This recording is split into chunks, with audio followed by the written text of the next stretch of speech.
Welcome to the 2020 State of Downtown. My name's Jake Durchie. I'm the chair of the Downtown Development Corporation. Today you're going to hear from the mayor and from our executive director, Catherine Smith. Huge thanks to IE Productions for helping us bring this to you. I'm really excited about the things that have been happening downtown. Personally, I've found so many parking spots since the DDC has started managing parking. So it's been a huge undertaking, but we're seeing massive results already. Mayor?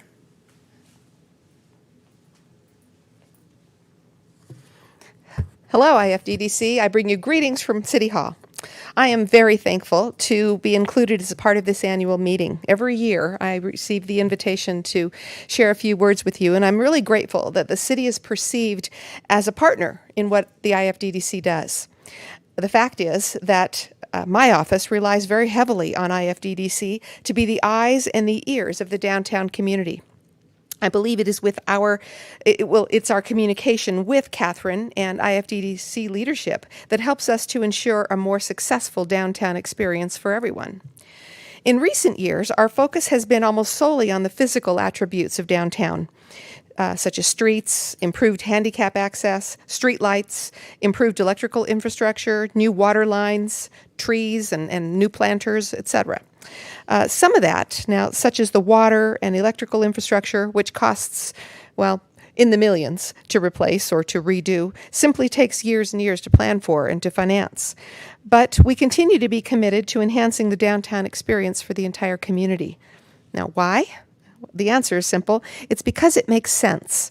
And I've said that in this forum before, but it bears repeating that a vibrant downtown yields more property taxes per square foot than comparable property in other parts of town. The concentrated retail and commercial space is very practical. It's a very practical investment for a city. But let me make it perfectly clear that I'm not in the business of trying to increase property tax revenues. No, no, no. My philosophy is that maximizing the services that each part of town needs in order to be successful is a much better path. This is because as each part of our city grows, it will generate the necessary revenues to finance city growth. We don't have to scheme to get maintenance money. And that's part of what makes downtown, it makes all of Idaho Falls a great place to live. So let me get back to downtown. The fact that all of you pay into the BID is another part of why there's an extra measure of resource available to meet your goals. So watch carefully what the BID does and weigh in often when you have the opportunity in meetings like this. I expect you will find, as I do, that IFDDC leadership is strong even as its decisions are intelligent and your BID dollars are being well spent. Now, as I stated, with the exception of the long-term water, electrical, and street improvements, the city is nearing the end of a period of intense physical transformation of downtown. So what's next? Well, when I was a kid, I had friends who used to have a magic 8-ball, and I never had one. So a couple of years ago, I bought one just for myself so I could have one. And unfortunately, I have not found a time to use it. And I'm wishing I had brought it with me today, because I think if I shook it up and I looked, the magic 8-ball would say, if I were to say, what's next? It would say, more growth. All right, you can picture the words floating to the top, more growth. Recently in my office, we've had some really exciting conversations where we've taken a look or heard from people who do take a look at the data that's involved in projecting growth and identifying where Idaho Falls stands on a national scale.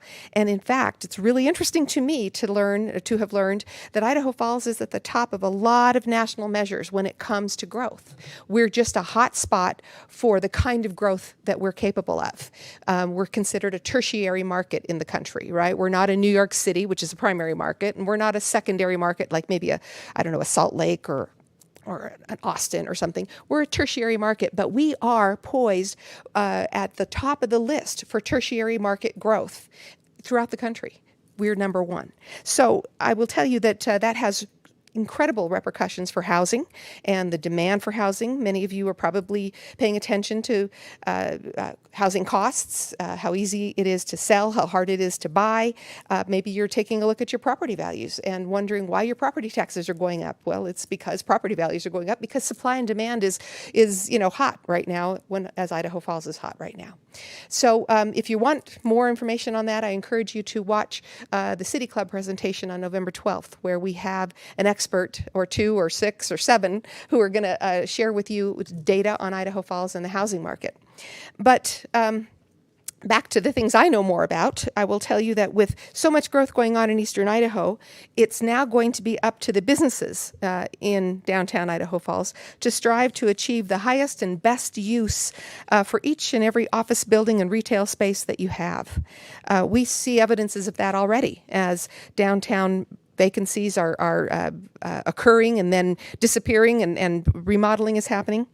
For a time, during last year's construction season, we were seeing one new project spark another right after the other, and so on and so on. And the marketplace was fueling innovation and renovation. That's how we want it, right? Anyway, the deck, I think, was born out of that time frame of early renovation, and we have certainly seen enough going on there to count that as a success story. We also know, however, that the pandemic has slowed things down.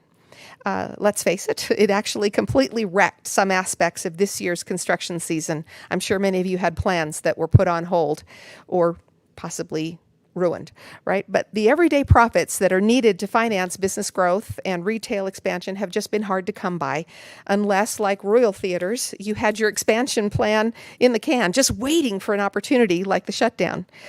Royal Theaters, doing your remodel during the shutdown, I think it was beyond brilliant. And I was actually very excited to go to my first movie there and sit in the new seats.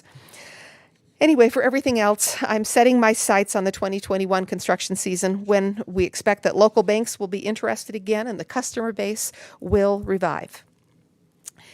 In the meantime, I have been very impressed by the pandemic adaptations we have seen so far. Thank you for your creativity, even as you support the masking orders and support social distancing in your places of business. The more you can do to take care of your customers, the more that will pay off going forward. The spring shutdown taught us a few things, that few things are more important than the economy, and public safety is one of them. Idaho's hospitals are reaching the critical point where folks could be turned away for care. The availability of beds, equipment, and healthcare providers is a large part of strategic decision-making at the regional and state levels.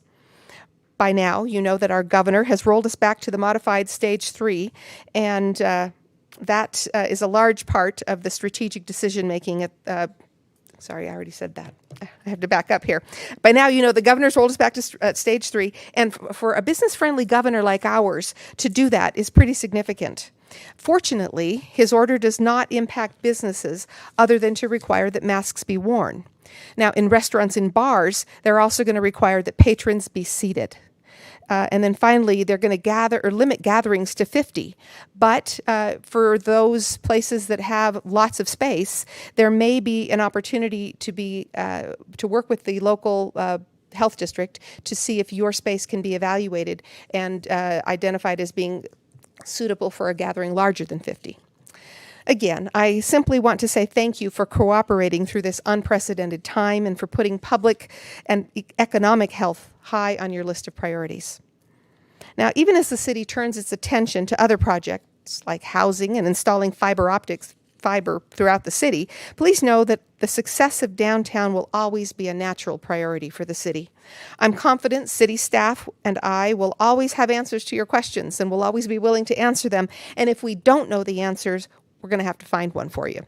So don't ever hesitate to ask if you have a concern. But you know what? Catherine's a pretty good expert too, so she might be the best place to start because she's easily accessible to you. So one more time, if I had my magic 8-ball, I'd shake it up and I would say, how do I end this conversation with you? And shake it up and the magic 8-ball would show me 3 words: strive, revive, and thrive. And so I'm going to say to you my closing words: strive to overcome the obstacles that the pandemic has placed on your path to perfect prosperity. Second, revive. Know this, customers and clients will return, and they'll do so a lot faster if the environment is safe for them. And then third, thrive. Remember that the long-term growth trends are in our favor, and I encourage you to indulge in some optimism right about now. So I'm happy at this moment to be able to turn the podium over to your fearless and very talented leader, Catherine Smith. Catherine, it's all yours. Thank you so much, Mayor. It is so nice to be here today, and I'm so excited to visit with you all about the state of downtown. As you all know, 2020 has been a unique and very difficult year, and we do have some really exciting things to report out to all of you. I'm going to start, though, on our website. You may or may not know, we do have a live dashboard that is available to you anytime through the power of the internet. And this reports out to you the current information that's available to all of us on the state of downtown. And as I was reviewing this, to just dig into some numbers before we got into our projects and some of the exciting things that we have coming up, I thought that it was pretty interesting when I reflected on the numbers from last year to this year. We are seeing a shift in the folks living downtown generationally. We have seen Gen Z and boomers continue to live downtown, but no surprise to all of us, we are seeing a major influx of millennials move into downtown. And I think that this is probably very obvious with the Bonneville Hotel transforming into that historic renovation that is now the Bonneville Apartments.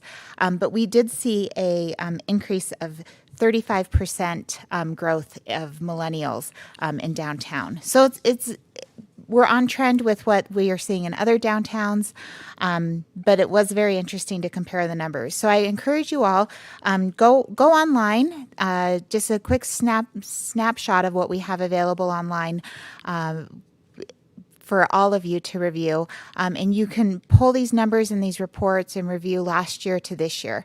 And it's fascinating data. Jumping into just a review of where our business improvement district boundaries are, we've got a map here that shows clearly where those lines fall. And what we do focus a lot of our work within the business improvement district. With that, though, this area that is outlined does not speak to the entire downtown. We consider the downtown neighborhoods, the Ridge District, the number streets, the letter streets. These are all very important contributing neighborhoods into the downtown area. Also, Cliff Street, there you'll see in the kind of reddish tone. Cliff Street obviously is an incredibly important part of our downtown, and the work that we do is focused on the BID boundaries, but it does spill over into those other areas because we do have to consider those contributing areas. So just a quick reminder of what that business improvement district boundary looks like. As a reminder, our operations budget, we are just around $300,000 approximately. Our business improvement district brings us $85,000. As you all may know, the district itself actually collects a little bit closer to $90,000, but we leave $5,000 every year in the city treasurer's office so that we can create a savings account there.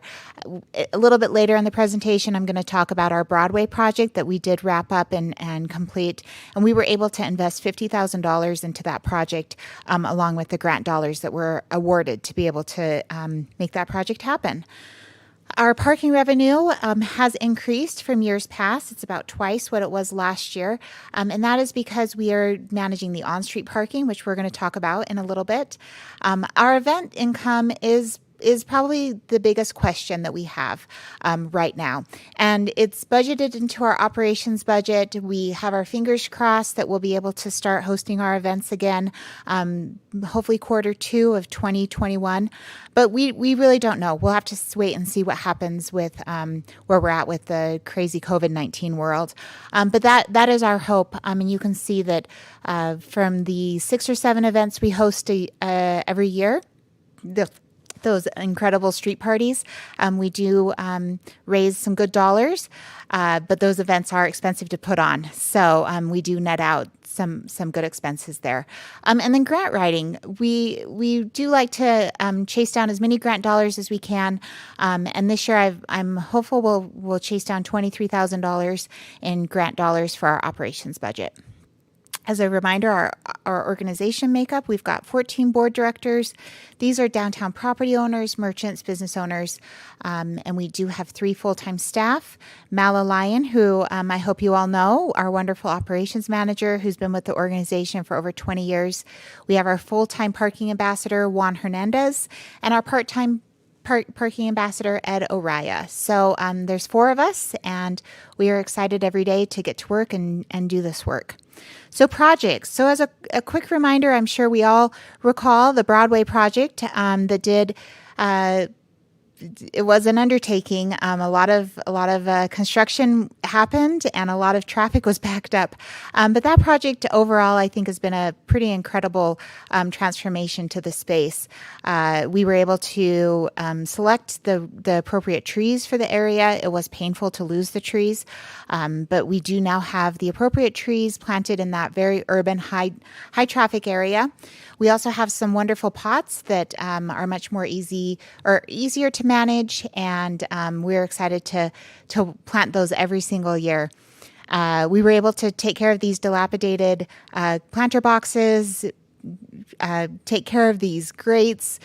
There were areas where concrete and rebar was sticking out, dangerous and unsightly. So it's just an entirely huge improvement to the entire area, and we're just thrilled with the results of that. The Corner project was another project that we executed at the same time the Broadway project was happening, and that was a major undertaking as well, I'm sure, as you all recall. But we were able to again get rid of these dilapidated aggregate rock planter boxes that throughout downtown were in a variety of stage of disrepair. And it wasn't just, aggregate rock boxes, but we also had brick planter boxes everywhere. And then we had trees planted in these planter boxes, which was a bit of a nightmare for the tree to survive another 20 years. So with a lot of hard work and a lot of consideration, the tough decision was made to also remove those trees and start fresh with new curb and gutter. Overall, we installed over 20,000 square feet of new concrete downtown. So a lot of new concrete was poured, and I think we all agree that the sidewalks feel and look a lot bigger and are very comfortable for walking. Upcoming projects. So what's next? Right now, we're currently working on a $20,000 grant project. We have grant dollars that will be making lighting improvements in the surface parking lots. So the surface parking lots are some of the largest spaces downtown that we need to be able to light up for safety reasons and also just walkability. So that project we hope to have completed by March of next year. We're just beginning to work through the details, and we will see some big improvements with LED lights. We hope to also light up the alleys. We do have Pugs Lane, which, because of the foresight of Gibby Smead, we're able to celebrate the artwork within that alleyway. We're hoping to light that as well as some of the other alleys, along with our parking lots. We will be installing 6 new trash can receptacles on the downtown corners. These are the decorative trash can receptacles, and you'll see that we do have more restaurants downtown than we did when we initially installed those trash can receptacles 15 years ago. So it's time for more, and we're excited to get those out. And that will be a partnership with the Public Works team to be able to install those on the corners. We're working currently on new signage on the Riverwalk to direct people downtown. This will match the wayfinding that we have throughout town. And the goal here is to make sure that we can post the posters and the activities that are happening downtown and effectively communicate to those tourists or locals that are on the Riverwalk enjoying that beautiful space to come downtown and eat and shop. And then we're exploring more public art projects that we will hope to install in 2021. As Jake mentioned in his comments introducing the meeting, we did take over the downtown parking on-street enforcement. So we have a new department under IFDDC that's called Downtown Park IF. And we have worked hard to put together a comprehensive plan for downtown that is color-coded. So you'll see sandwich boards out on the sidewalk that will give you maps and directions and ideas of where to park. And we really want to help the public park based on the time they're spending downtown and think about it ahead of time. So plan your visit downtown, just like any other downtown you visit. So if you're going to park for longer than 2 hours, search for an off-street parking lot, which are readily available, plentiful throughout downtown. If you're going to park on street, make sure you're there for 2 hours or less. After 2 hours, you could possibly get a parking ticket. So the goal here is to help our cars turn over so that the shops are available for customers to have curbside parking easily, to-go orders picked up easily for the restaurants, and we really are working hard to have a comprehensive, cohesive strategy for downtown parking. With that, I mentioned the off-street parking lots. We do have a A-Street parking lot where you can park for $1 an hour or $5 all day. We have parking spaces available for our downtown employees. So if you'd like to get your name on the list to have a parking spot for downtown parking as an employee or just a patron that comes downtown often, we can help you with that. The B Street parking lot is behind the Colonial Theater. That is also an option for monthly parking. And then we also manage the parking at the new Broadway development. And there is no monthly parking there up top, but it is $1 an hour. In addition to managing the parking lots, why it's really important to us that we consider the parking lots just vital to what we do is because they are large open spaces throughout downtown, but also these are the areas where slum and blight can be found. So this is a good example of some of the maintenance that we do downtown to ensure that the cleanliness, the quality of your visit to downtown is comfortable, and that as you're walking around, whether to your office or to grab a cup of coffee on a shopping trip, you feel like it's a clean, well cared for place. So we pay close attention to what's happening to make sure that we keep things looking spiffy and paying close attention to detail. As we mentioned about keeping the parking lots pretty, we also like to keep the sidewalks pretty. So this last year, we took on the watering for the downtown, where before Parks and Rec has watered. We partnered with Parks and Rec this year due to obvious budget cuts at the city level. We were excited to take on the challenge, and it is a lot of work to water downtown. We have 100 hanging baskets and roughly 120 sidewalk pots. It's a lot of plant life to keep alive in really tough conditions. So we do take our flowers seriously, and we hope that you all enjoyed them. Another tool that we bring to our downtown property owners is Facade Grants. It's really important that we maintain and hold on to the historical significance of our downtown. And I think that as you drive through downtown, you will agree that this has been a priority of many property owners that have come and gone and are still with us. This is the Crest Building then. And this is currently the Crest Building now, which is the home of Channel Blend. And this property owner we've worked with on a facade grant. So you'll notice that the beautiful lead glass is exposed where before it was behind the stucco.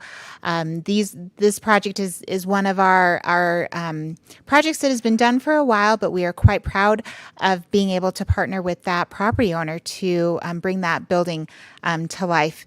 The Artie is another well-known building that we all love. Well, actually, it's the Phoenix, and Artie is the organization that operates within.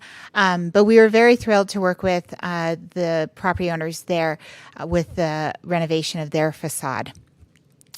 And again, Health Resources at 402 Shoup, working to expose those beautiful features within that property. This year, we again were able to secure roughly $50,000. So if you are interested in a facade project or a sign grant for your property, please reach out to the office. We work with Lisa Ferris at the city. She's our grant administrator for these funds, and she does a phenomenal job to walk the property owner through the process, and we can't wait to see what comes next. Public art, of course, is a big focus of our work and will continue to be something that we are excited about. The traffic cabinets throughout downtown Idaho Falls, I think we all love and we've enjoyed very much.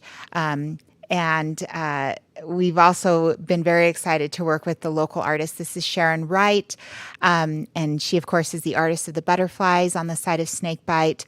I think what has been the really fun surprise that we shouldn't have been surprised by, but we are, is how often, if you just do a search through your social media, of course, we all are on social media these days, people are seeking out downtown to take these incredible selfies in front of the murals. So we do celebrate these photos with Mural Monday. If you take a look on your Instagram or Facebook, yesterday we posted out a very cold and fun Mural Monday for the freezing bitter cold of Monday morning downtown. But we're finding that these are driving people downtown for all of the obvious reasons, to snap a selfie, but also it's a lot of families. So it's been very fun to track the excitement with these murals, and we'll see what happens next. Of course, we've got the mural over on Willow Tree Gallery, which is off of Cliff Street. Another good example of the work that we do focus again on the Business Improvement District, but we stretch a little bit over to those areas outside of the Business Improvement District. And again, this is Dustin Lyon while he was working on that artwork that has since been finished. Marketing. So a huge piece of what we do is to celebrate and be the biggest cheerleader that we can for downtown. So we do have our downtown sign that underwent some big improvements roughly 2 years ago. We love to advertise for our downtowners on this sign. It's the old-fashioned, each letter is its own little piece of plastic that slides on and off of those trays there to make that sign. But we do offer that as an opportunity for our downtown merchants to advertise on, and we do find that it's a great way to get the word of mouth out about whatever you have going on. So this is a really great way to advertise, and we were excited that we could restore that sign, but keep its special design to downtown. You may or may not know, but lighted motion signs are not allowed in our downtown district. So we really do make a significant effort to keep it historic. Obviously, we do a ton on social media because it's one of our favorite things to just share to the public all the neat nooks and crannies of downtown. So Be a Downtowner is one of our favorite hashtags. Get Downtown Idaho Falls. We love to see everyone out there posting and sharing and using those hashtags.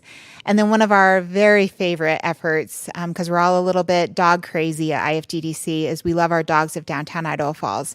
So if you are downtown and you have a dog, we will probably chase you down and ask to take your picture because we just can't get enough. And the real idea here is just to show what a livable, walkable, warm and friendly downtown we have. And it's also fun to get to know the dogs. And this is our favorite corner here at Snakebite. There's not a bad corner in downtown, but this is one of our favorite photos that just shows the beautiful livability of our downtown. And again, another one of those wonderful Mural Mondays with this is Pugs Lane. So Pugs Lane, if you're not familiar, is on B Street between Harris Publishing and the Rogers Hotel. Go check it out. Began by Gibby Smead from Compass Academy. This alleyway changes almost weekly based on what is happening with the current artwork. We also publish, I hope you all realize and know, a weekly newsletter the Downtowner, and then we publish a monthly First Thursday newsletter. And again, just a good way to celebrate and get people excited about what's going on downtown. So I talked a little bit about our events. We love to throw a good party. We love to celebrate our restaurants and show off all the amazing food that we have downtown with Taste of Downtown. And really, there's no better place to eat than is downtown. And we'll see what happens if we can bring back our events, as we're hoping in the first part of 2021. We'll really just be following those CDC guidelines to see what can happen. But we are hopeful, because not only does this help our operations budget, but it's really mission driven. We're bringing all of these people to celebrate the area and have a good time, and then also eat and shop, because that's what we want. We want people downtown. This was a picture I took the other morning. Pretty cold. We're going to be kind of transforming into our wintry season, but that's okay. Up next, we've got our tree lighting. We will be hosting that event as a live virtual event. We will have some socially distanced in person. Mayor Casper will be there. Myself will be there. We will be hosting an open house with our downtown buildings that are under construction, all socially distanced. More information to come on that. But we will have our horses downtown this year, and it's because of the support of Brady's this year. We're able to bring those horses down on Black Friday, so they'll be down more often than they were last year. And then the following Shop Small Saturday. So pay attention to what we have going on after the Thanksgiving holiday. Our tree lighting and our horse-drawn trolleys, as I mentioned, will all be socially distanced. The horse-drawn trolleys, will be limiting those to family units only. In the past, we've been able to cram as many people onto that trolley that was safe to fit. This year, we'll have some rules that only one family unit at a time to make the loop around downtown. But we are excited to have the horses back downtown. We're excited to get into the holidays, and we're excited for everyone to shop local and support our downtown. Please, if you have any questions, reach out to us at the office. Our website, downtownidaho.falls.com, has all of our contact information. We're available via email, phone call, anytime. Pop up and see us. We do ask that you wear a mask if you pop in to see Mala or I, and we're always glad to visit with you more. So thanks again for all you do downtown, whether you are a merchant, a property owner, or just a downtowner that loves downtown as much as we do. We appreciate you. Thank you.